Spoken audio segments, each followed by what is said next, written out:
അസ്സലാമു അലൈക്കും വറഹ്മത്തുള്ളാഹി വബറകാതുഹു.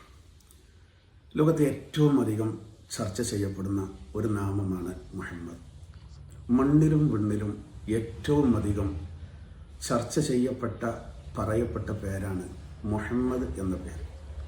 വിശുദ്ധ ഖുർആനിലെ സൂറത്ത് ആലി ഇംറാനിലും സൂറത്തുൽ ഫത്ഹിലും സൂറത്ത് മുഹമ്മദിലും സൂറത്തുൽ അഹ്സാബിലും അല്ലാഹു തആല 4 പ്രാവശ്യം മുഹമ്മദ് എന്ന പേരും സൂറത്ത് സൊഫിൽ അഹ്മദ് എന്ന പേരും അള്ളാഹു പരാമർശിച്ചിട്ടുണ്ട്.